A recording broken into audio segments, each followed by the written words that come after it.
Everyone, as we begin our funeral service today, I'm going to ask if we can kindly turn off or silence all cell phones, electronic devices. Thank you.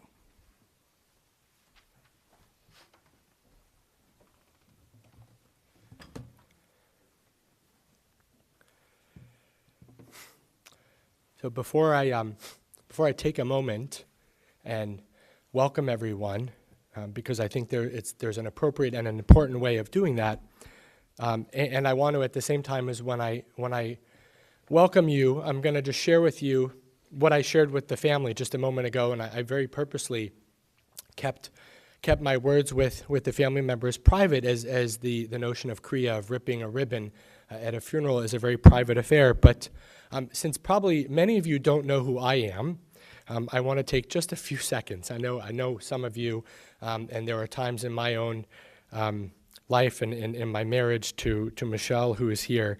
Michelle is a family member and is a cousin, and as I know is a loved one, and has a place in her heart for all of you, and I shared that place with her. I know that many of you were at our wedding, but I do just want to acknowledge what it means for me to be here with you all, and I'm honored and I'm touched, and it's in spite of the difficulty and the sadness and all the emotions that I know that we all have in being here today. It's an honor, and there's a lot of meaning in it for me to be here with you and to offer some words of welcome, some words of our Jewish tradition, eventually some words of the Psalms to all of you who've really made it a priority to gather and to come through.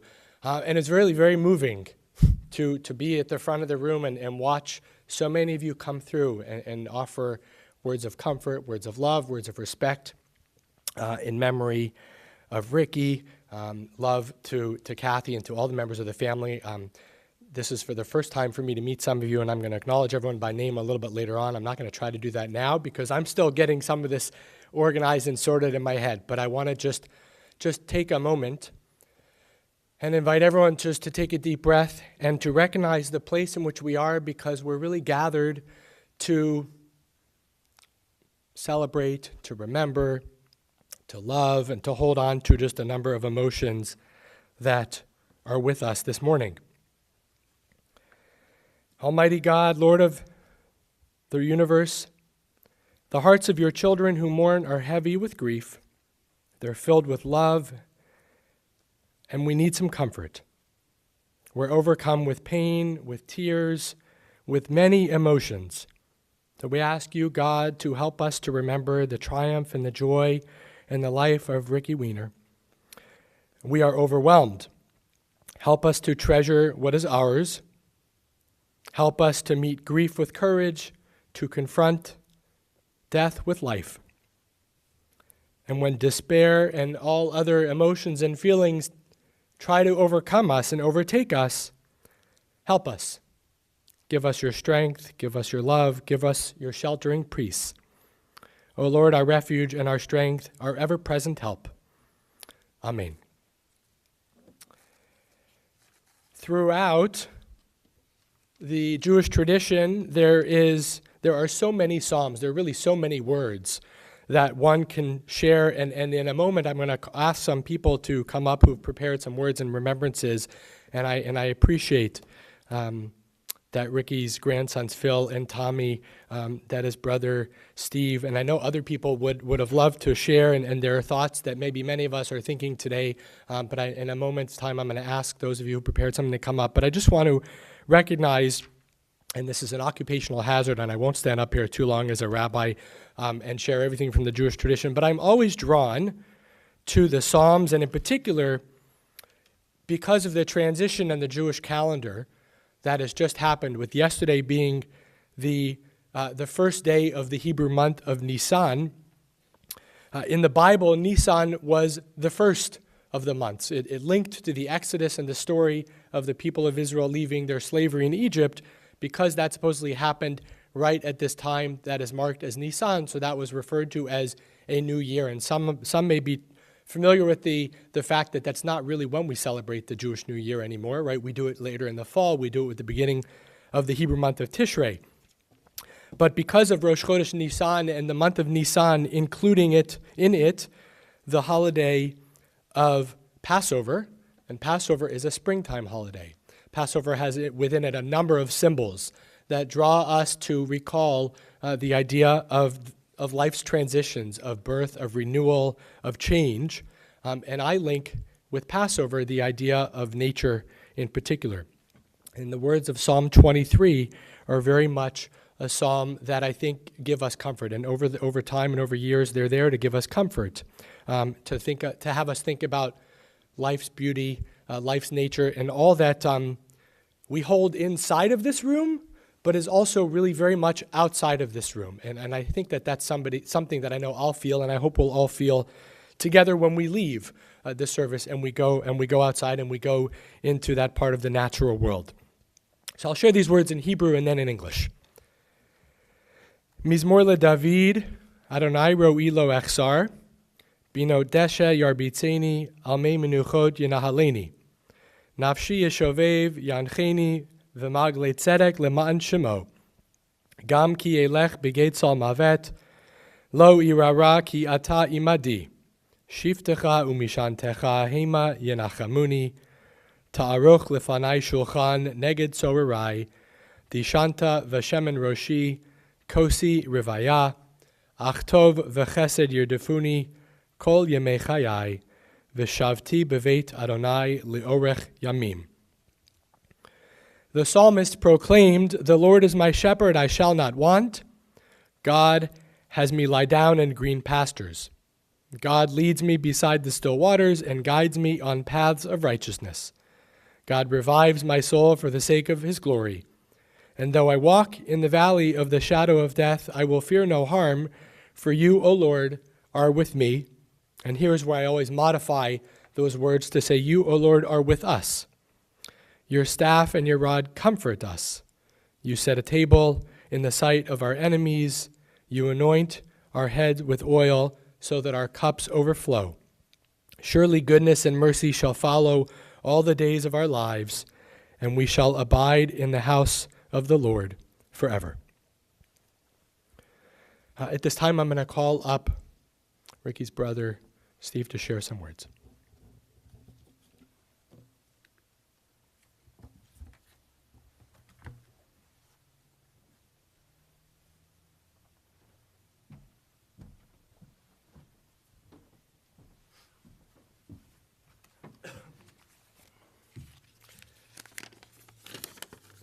First of all, I want to say that I'm here partially representing my sister Laurie and my niece Dawn, who are in Denver, and they're not here because Dawn is giving birth today. So I send their regards. I know Laurie is watching this on video. I just wanted to say a few words about things that I remember of Ricky's past. First thing is, my mother was not a big photographer, and my Aunt Ruth was the photographer. She loved to take pictures, and she took pictures of Ricky and I when we were from 1 all the way up to until Barbie was born. And after that, there's very few pictures until Kathy was the photographer. When they got married, tons of pictures. In fact, some of them are here somewhere. I don't know where those pictures are. Anyway, there are tons of pictures, and my niece has those pictures, Dawn. So try to get you some of those. Ricky and I grew up with a dad who loved sports, and my dad actually pitched batting practice for the Phillies. So Ricky and I followed every sport in Philadelphia forever. And we enjoyed talking about it I know even living in Denver, we would talk 3, 4 times a week just about what was going on in the sports world.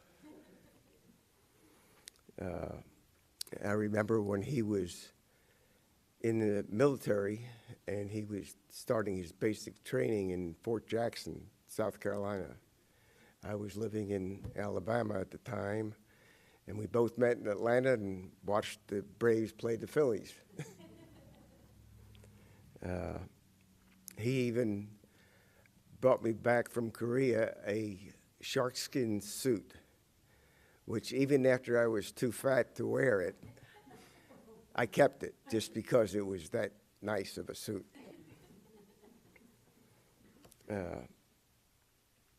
I visited almost every Christmas in Philadelphia, and I always remember those times, and they were special.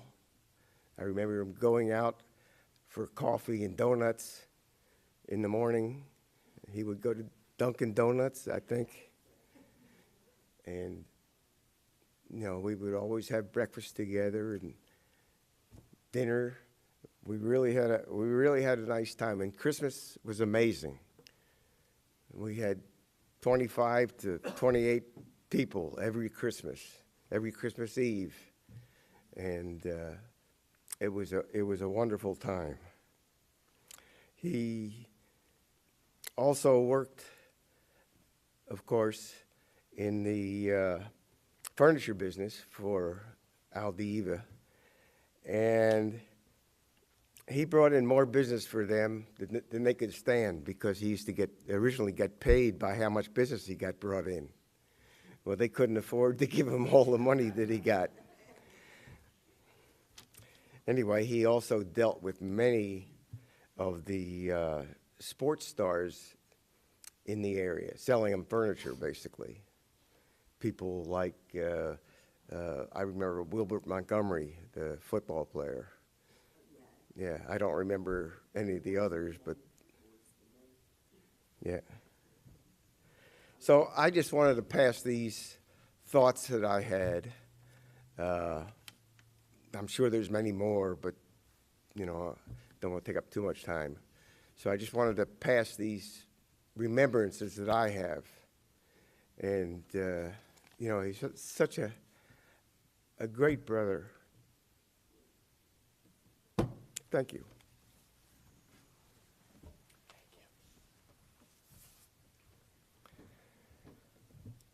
Phil and Tommy, I know that you both wanted to share some words, so.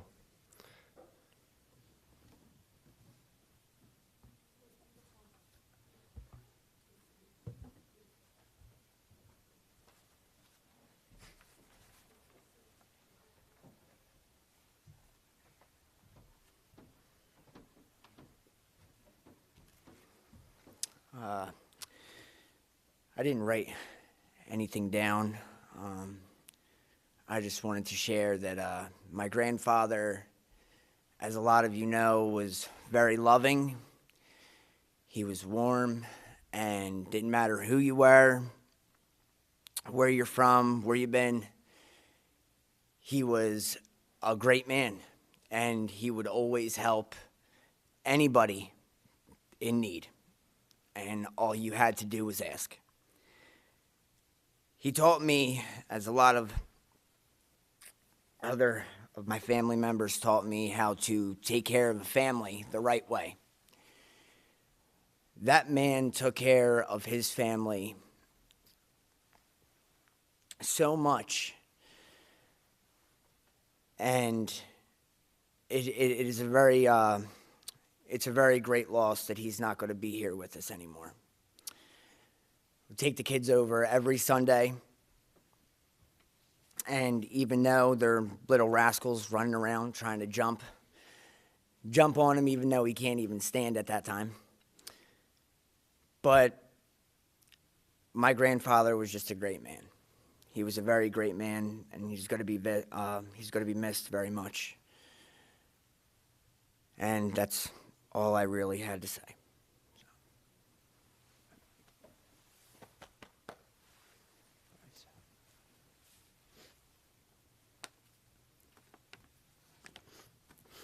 Hello, everybody. My name's Tom. I'm one of Rick's favorite non-blood relatives. So Rick has always been Pop Rick to me. I met him when I was 14, just dating Marissa. I came over for a Tuesday dinner, and it was instantly a favorite of mine. They usually ordered Chinese food. The whole family welcomed me without even saying hi. It was just, "Oh, you're Tom? Come have a seat."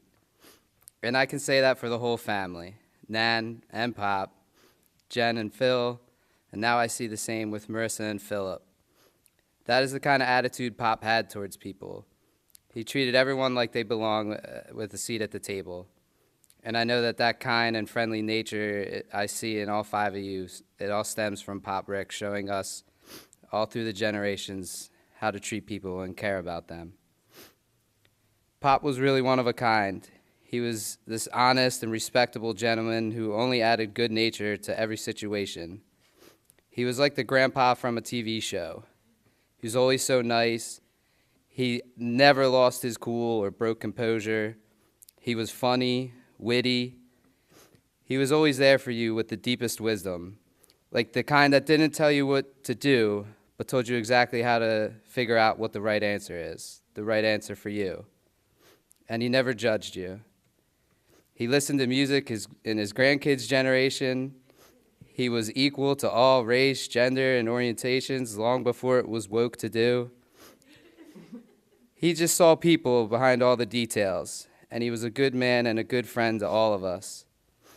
He was a true and humble baby boomer with a social outlook and moral compass far, far ahead of his time. An Army veteran, a college graduate, he married for love. He loved his beautiful wife, his family, his job, which, by the way, he built himself into becoming the exclusive high-end furniture outlet for celebrities and sports stars alike. You know, the more I go through this, can you really tell me it doesn't sound like we're talking about the coolest grandpa character from a sitcom? He truly was an awesome guy, and I think he taught us we could all be better. No matter what the scenario, good or bad, he kept his focus on the blessings and the people he loved at all times. Life is full of all kinds of downs, but no matter what, if you're surrounded by people you love the whole time, what could there be to complain about? And I think that's how Pop lived every day. He was surrounded by a beautiful family that he loved to eternity, and that's all that ever mattered to him. Rick is going to be a hard loss, but I'm thankful he was there to show us that standard. I'm glad I had the pleasure of having him as my grandpa, too, for the past 16 years. My wise, friendly, hip, funny sitcom grandpa. Yes, we lost, but we're not here because we lost. More so because of what we gained. All of us had the blessing of having Rick in our lives. The unfortunate truth, in order to have the miracle of a life, it costs that same thing in return. We all have to pay that same price in the end, but we have to remember that that price was so worth it, and we wouldn't trade it for anything. I know, Rick, you will never be forgotten because everyone that knows you could never forget you. You will live on in all of us because of what you taught us and the lessons you showed us on how to live. I love you, Pop Rick. Thank you for always treating me like family from the start. Thank you for being an incredible husband to one of my favorite nans in the world. Thank you for being what I can only imagine was the most incredible father to Jen and Louie, and Marissa and Philip's awesome grandpa, who they were never hesitant to brag about. You showed us all the love and kindness we all need from our family. You showed us true and honest morals, and you helped to show us what to hold true overall, your loved ones. I'll always see your presence and your amazing qualities you instilled in all of us. I will miss you, but I'll know you're not gone. You'll be here in all the pieces that you left behind inside of all of us. I'm glad that you'll always be with us. To the Comfort King.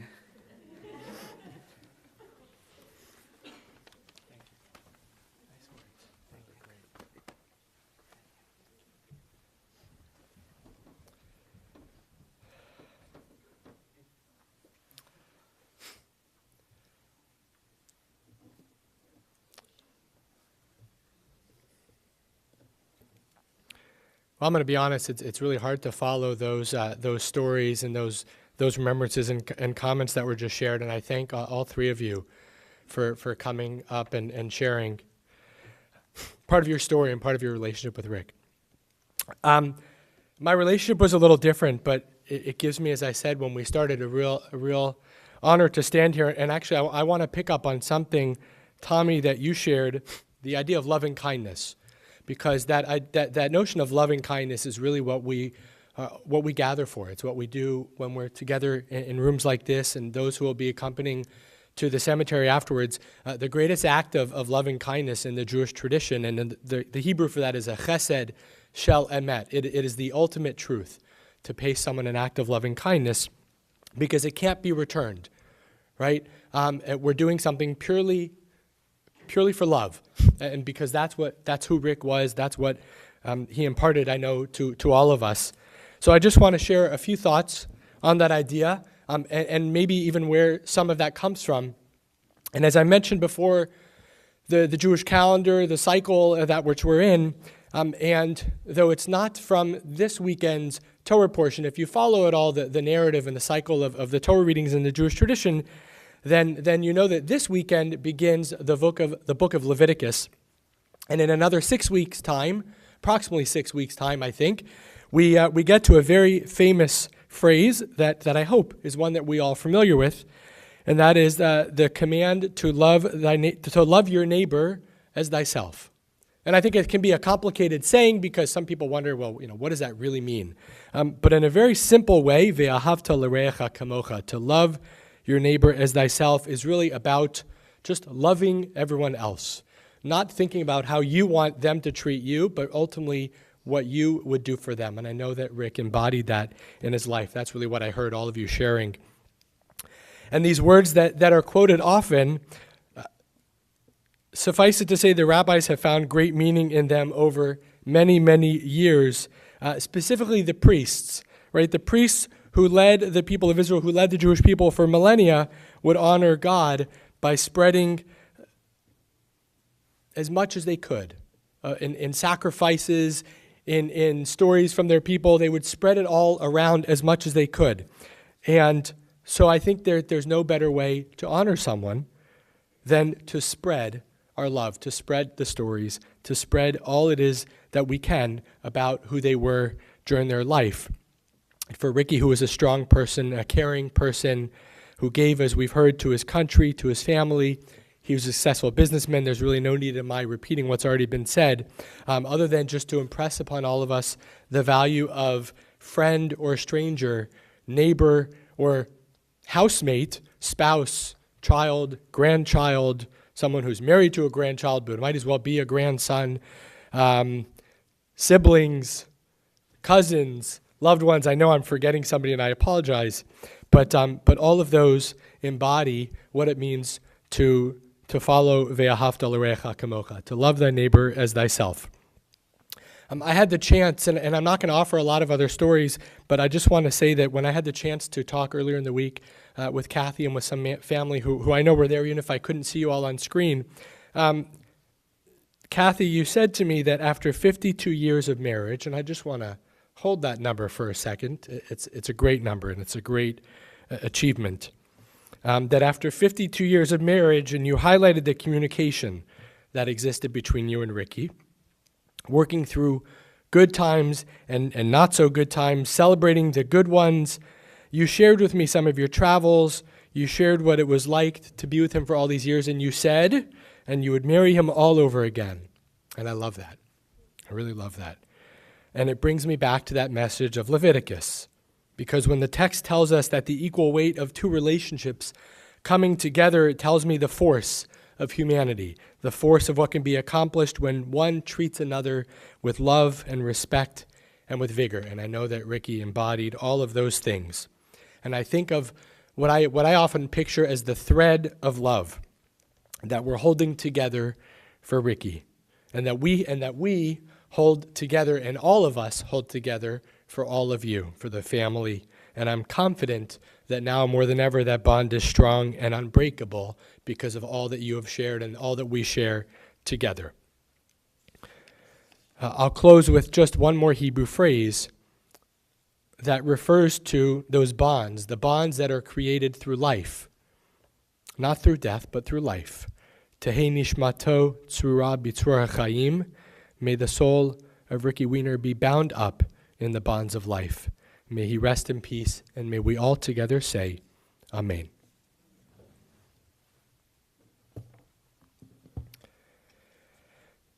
We're nearing the end of our time together in this room, and what I'm going to ask is that all who are able to please rise.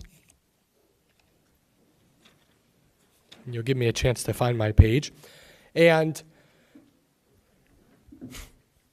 to indulge me for a moment as I chant the traditional words of memory, the traditional words called an El Male Rachamim, the opportunity to pray and to gather and to think about Ricky, to let your mind go in whichever direction it goes. But I offer these words of song and of comfort. Again, first I'll share them in Hebrew and then in English.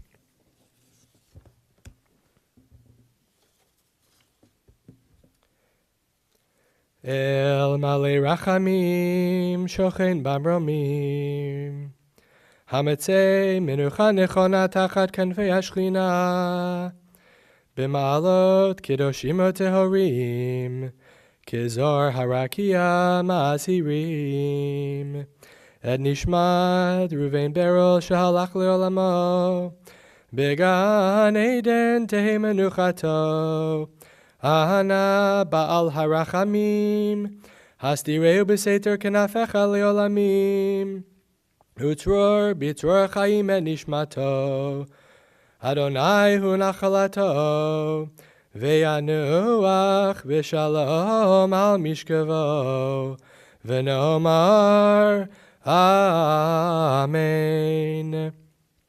Exalted, compassionate God, grant infinite rest and perfect peace in your sheltering presence among the holy and pure to the soul of Ruvain Beryl, who has gone to his eternal home.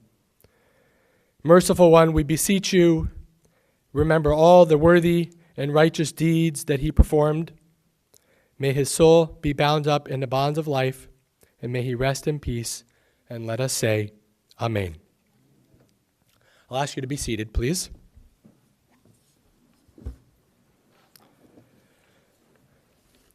And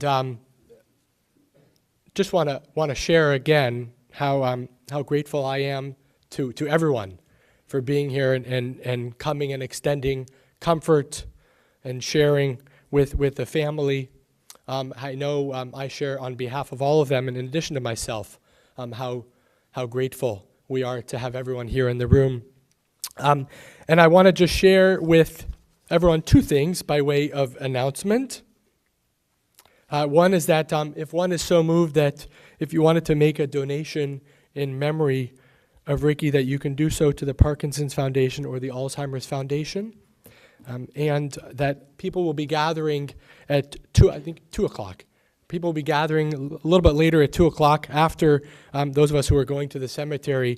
There will be a luncheon at On the Green in Washington Township. If you have any other questions as to where that may be, then you can see Marissa, because I'm an out-of-towner. I don't know the place. But again, I thank you for your support and all that you've done for everyone these past couple of weeks. Okay.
procession down to the Gloucester County Veterans Cemetery.